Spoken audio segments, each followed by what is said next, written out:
So, on to our next speaker, and I don't really think he needs very much introduction, but he has asked me to introduce him as a film director, which he most certainly is, and he's also very much more than that. Ken Loach.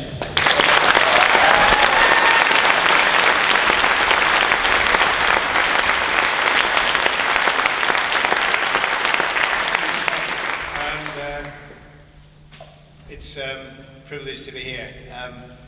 I think last time I came here was in the 1960s and used to listen to music, so it's a strange feeling to be on this stage. I feel I should be a conductor or playing the fiddle or something, but anyway. It's a historic moment, really, we're at, I think. A moment some of us never thought we'd see, but due to an extraordinary piece of arrogance, slipshod manoeuvring by the Labour right wing, thinking that they could put somebody on the ballot paper that nobody would ever vote for. Of course, we have a Labour leader who actually stands for the interests of the working class and the people who are. And it shows not only is he representing a large number of people and is eminently electable, it also shows how far out of touch that Labour right wing is, that they could nominate him and then think nobody would vote for him. And of course, he does, and his leadership does have policies and ideas that will make significant gains for ordinary people. In terms of jobs, it's public investment in those areas that have been neglected, where people feel left on the wayside, people feel abandoned, people feel no one listens to them, that there will be investment in jobs that people need, proper manufacturing jobs, real industries, and that will begin to change the face of our economy, to restore it again, to have a manufacturing base. In health, yes, get the private contractors out of the health service, make the health service once again what neither ever said it would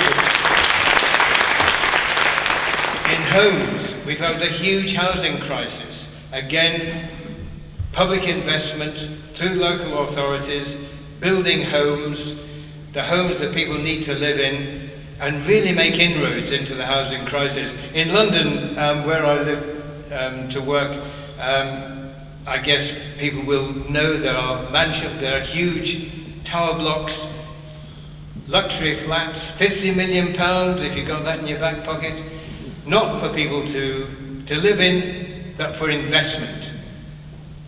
Investors, some here, some from abroad, investing in flats that they will never live in. They're not on the electoral register there. The towers are dark in the evening because they're empty.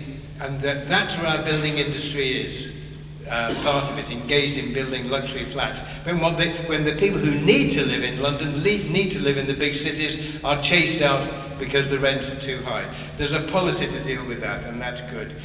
The people who are most vulnerable need real social security, whether that is people who are unable to work for whatever reason, people who are out of a job, real social security for them, not the cruelty, the conscious cruelty of the sanctions and assessments schemes that were put in place, sadly, by New Labour earlier on. And a real reassessment there. And incidentally, the Damascene conversion by the Tories that was announced overnight, that some assessments will be removed, well, it's pretty much window dressing. It's not going to affect a huge number of people, a vast number of people, but more of that later. And transport, of course, people need transport, and the chaos that is now on the railways, that will be dealt with public ownership, not only of the railways, but of the buses, trams, so that it is one integrated system. Who would not see that as a common sense solution? So the people who have been abandoned, we hope that they can be brought back into into where they should be in the political movement on the side of the working class. And of course people say that the story is, well, this isn't electable, nobody wants to hear these ideas, the man himself is a thing of the past, a throwback, and so on. And so what I wanted to talk about mainly was really, how are we going to win? How are we going to win? And I should say, to begin with, I'm very pleased to share a platform with Natalie, and this isn't wholly about the Labour Party, but I think that has changed the game during this election. And we are a broad movement, and the People's Assembly rightly reflects that. But we've got to find ways of achieving power in Parliament alongside everything else. So the first thing I want to say about this is that we are a broad movement, and that is, we've got to keep that as a base for Jeremy's leadership and his campaigns. And we are unions, we're the campaign groups, and we've got to fight on every issue. We've got to recruit people, and we've just got to get bigger and bigger. The over 500,000 membership of the Labour Party is great. We need to increase the members of trade unions, build the campaigns, and just with the optimism of Corbyn's leadership, just create a sense that this is something on the move, as indeed it is. As indeed it is. This is something on the move. We've got to draw in new people. We've got to, when we're talking about health, there are obviously many doctors and consultants and nurses and cleaners and caterers, all working for the NHS, all with things to say about the efficiency of how that great organisation can work. That's just one example where there will be people through the junior doctors' struggle who could speak and would speak on a general platform to change society, not just to win their particular struggle, but to be part of a broader movement, which is what we need. We have to link up the campaigns, because the danger is we've got a campaign for the homeless, we've got a campaign for people struggling against sanctions, we'll have a campaign for people running food banks, have a campaign for the health sector. We've got so many campaigns. We've got to be part of one movement, because there is a common denominator, as we know, and it's the politics of the right wing, it's the politics of marketisation. Very important third point, don't let them divide us. We're indifferent. The Labour movement is not only the Labour Party. It is the campaigns, it is the unions, it is other parties, it is other groups, and we have to come together, and we, as we're doing now, share platforms, share ideas. Don't let them divide us. And particularly, the history of the Labour movement has been carried by many of the left groups. It was through being part, I was in the Labour Party for 30 years. I joined in '64 to knock on doors for Harold Wilson. And left in the mid-90s when Blair's agenda was all too clear. Labour means business, said Blair, and he meant big business. He didn't mean roll your sleeves up. And that's when I left. And I learned more about socialism through working with left people on the left of the Labour Party than I ever did in the Labour Party itself. And I think it's very important that we don't allow ourselves to be divided and called entryists and the rest of it. The Labour movement tells you about our history. It's from the early days of primitive communism, the Peasants' Revolt, Wat Tyler and John Ball, things will never go well in England till all things be held in common, through the Civil War, Gerard Winstanley and the Diggers, through the founding of the trade unions and the development of the working class, the Tolpuddle martyrs, and so on, the Chartists, all fighters for where we are now. We stand on their shoulders, don't let's forget that. And also remember, we should also remember the people who fought in other countries. Remember the Irish struggle for independence, the great James Connolly, Jim Larkin, the struggles in Latin America. In in Nicaragua, where the Americans destroyed that revolution, not to mention Cuba. And Allende, let's remember Allende's story. Great man. Murdered by the Americans in Kissinger, stirring up revolt, murdered on the day they took over the country. And the neoliberal experiment started in Chile when they got rid of Allende. So let's remember them, because they're all part of our story, and also the European. And let's not forget the Russian struggle.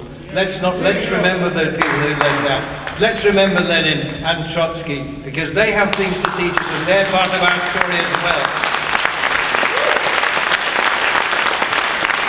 And let's remember the philosophers and the thinkers like Marx and the people who followed him, Gramsci, because they tell us how this rotten system works. If you want to know how it works, read them. It'd be like saying, well, I'm a biologist, but I don't believe in Darwin, wouldn't it? I mean, that's our story.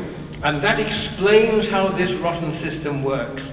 And it explains that you have to get to the heart of the beast before you can really make progress, because they will come back. So let's remember Marx. Okay. In talking of dividing us, there's one, I wanted to take a detour, because there have been some terrible smears in the last few weeks. One of them's the anti-Semitic smear. An atrocious lie, if ever I heard one.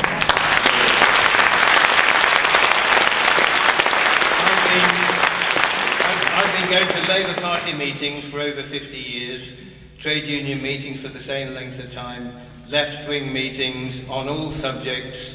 I have never, ever, in those 50 years, had a single anti-Semitic or racist remark, and if anyone had said it, they'd be shipped out before their feet touched the ground. Now, you may have heard the story on the news today, or this morning. Jackie Walker. I heard her speak. That she's been, I believe, is being asked to stand down from some Labour Party post or momentum position. I heard Jackie speak at a meeting about this lie of anti-Semitism. She made a thoughtful, constructive speech discussing Jewish identity. She has a Jewish identity herself, making a very thoughtful speech. Now she is to be suspended. Now, I didn't hear the remarks she made, but I could tell what the woman was like, and she is a decent, honourable, principled woman. And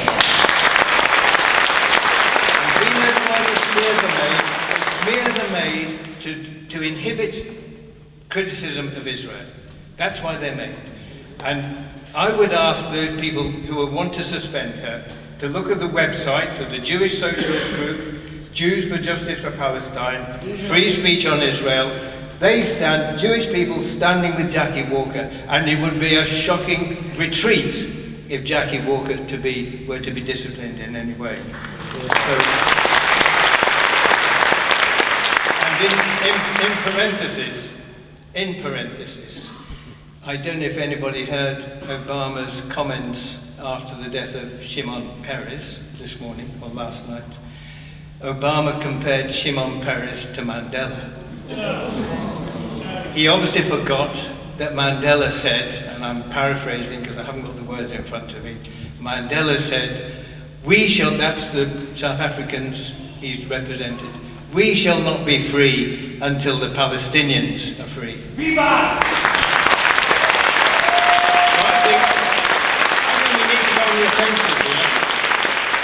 We need to go on the offensive. I think it's not about anti-Semitic smears. Let's say that countries that break international law should not have any trade deals with us or any arms deals with us. We should stop sending arms to Israel. We should stop sending arms to Saudi Arabia.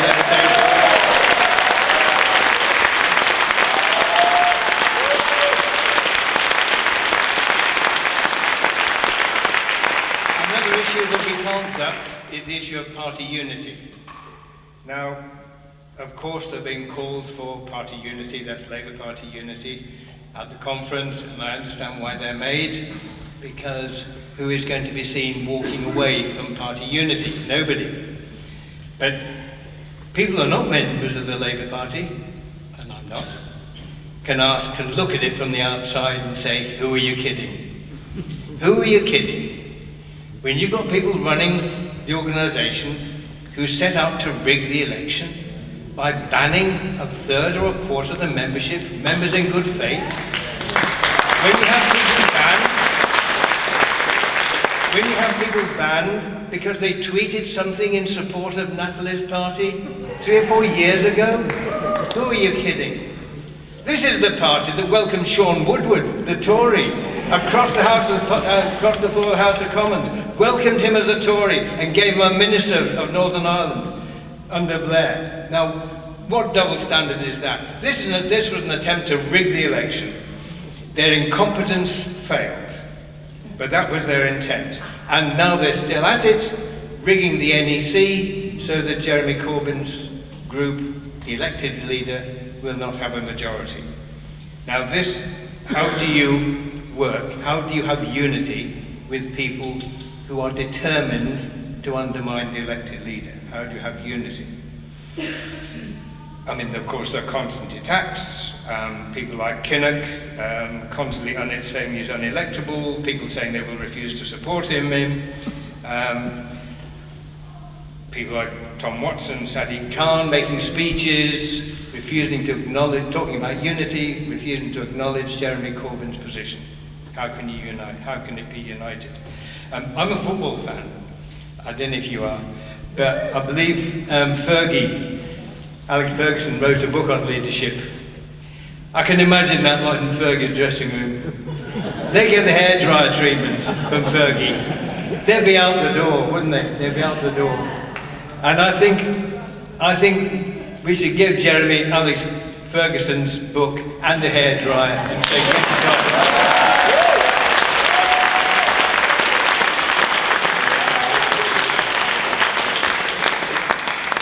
They need some new MPs. They need some new MPs, don't they?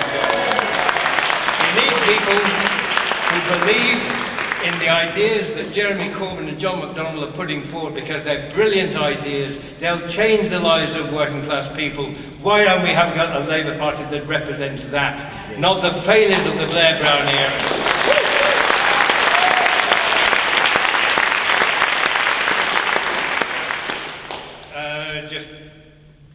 The other obstacles, of course, we've got the press and the broadcasters, and there is almost universal hostility to the Labour Party leadership now, which we shall have to fight. The media, we all know it's happening, but there is something called the Media Reform Coalition, which is an academic group, one in Birkbeck College and one at Goldsmiths. A Media Reform Coalition. It's worth looking them up. They've done some research on the first 10 days of the leadership campaign on the BBC. There was it was either 50% or 75% more people hostile to Corbyn than in favour of it. An overwhelming majority of speakers asked to speak against Corbyn, and not only that, but the questions that they have put, they fight on the opposition's territory, i.e., is he electable? Is he out of date? Is he too eccentric? And the rest. And is he competent? What is clear is that the programme is not discussed, and that's the battle we've got. And I think we have to challenge every assumption behind the questions. And we have, despite the mass meetings, the huge rallies are now seen as a sign that he somehow it's further used to underline his incompetence. It's further used to say, well, it's okay, you can have the mass rallies, but are you serious? Well, hey, no one else can attack these people. What else does he have to do? So, and of course, The Guardian, the paper we love to hate. I mean, of course, they have some great journalists, but they have one or two. Melissa Benner, you talked about, is one of them, and Aditya Chakraborty and Owen Jones write some good columns sometimes. And there's some good journalists.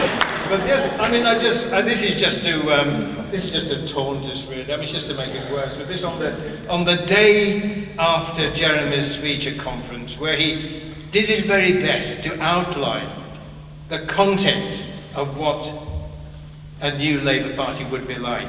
On that day, we had this woman writing, I won't name her for her sake, talking about saying that momentum felt like a school fete in North London. They have zilch, and this is the Labour Party as a whole, they have zilch in the way of gender politics beyond loving sex workers. That's The Guardian. And this is Suzanne Moore. Sorry, you've dragged it out of me. You've dragged it out of me. Speaking about Jeremy Corbyn, he is simply a cipher, too often a regurgitator of policy-like platitudes. He reminds me increasingly of Blair, a man who believed above all in his own self-righteousness. This is The Guardian. This is beneath contempt, isn't it? It's beneath contempt. And says the challenge to neoliberalism, bearing in mind the policies that we've got, this is the challenge to neoliberalism have come from Nigel Farage and Donald Trump. When there is a policy really to attack capital, to take it out of transport, take it out of the health service, end the marketisation in education, and so on and so on. If that's not a challenge to neoliberalism, what is? It's not just her, it's beneath contempt. So there's that problem to get over. And I want to deal, if at this time I'm overrunning, I'm sorry, but one point that I think is really difficult, and I want to share this issue, because I think it's something that we have to deal with, because otherwise we are going to get hammered. And it's the discussion of immigration.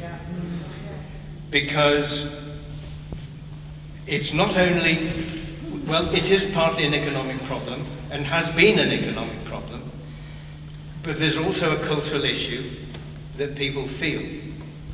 And I think it's different in different parts of the country. I mean, I lived in London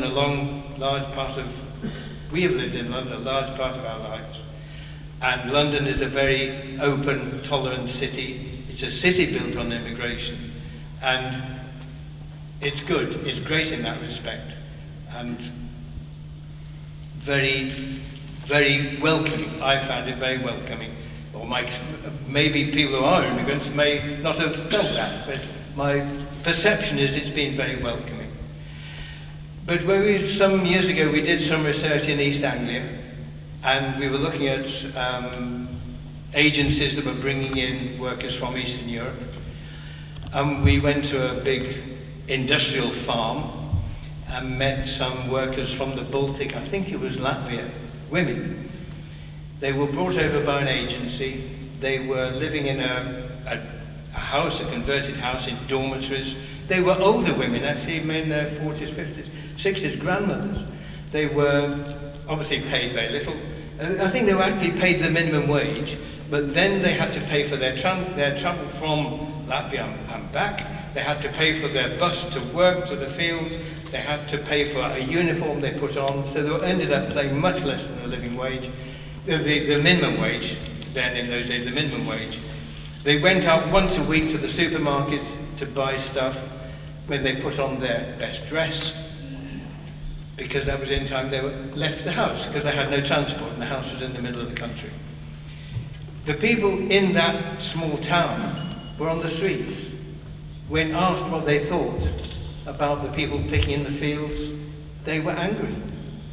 They were angry. And I think we have to be able to speak to... Sorry.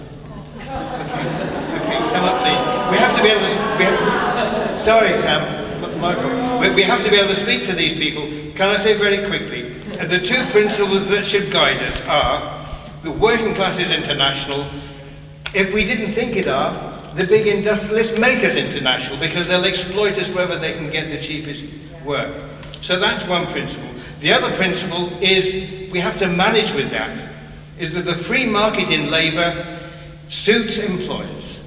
It does suit employers. If they can get cheap labour by employing this person rather than that person, they will do it. So I think we have to, as a beginning of a policy, these are just ideas to throw out, but we have to have a policy that will convince people, when people knock on the doors, when we see them in the streets, when UKIP comes along and says, close the borders, we've got to have a simple and direct policy that will convince our people that we acknowledge this. And I think, of course, we begin with trade union rights, and we boost the minimum wage to a living wage, and we have inspectors to enforce it, which the Tories don't have.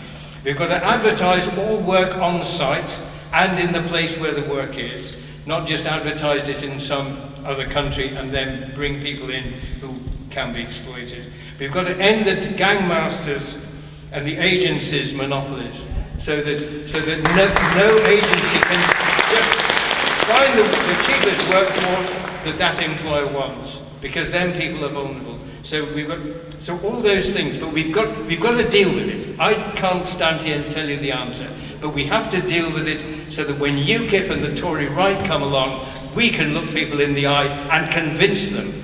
That's really critical, because otherwise we're going to get taken to the cleaners time and time again. And just finally, can I just say, when Tom Watson said capitalism is not the enemy, how wrong he was.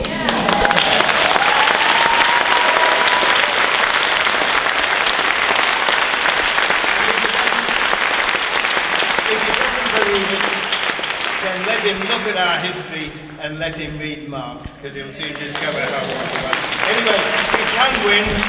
We can win. It's going to be a big fight. It's an opportunity, no more than that. But we've got to unite, and we can win.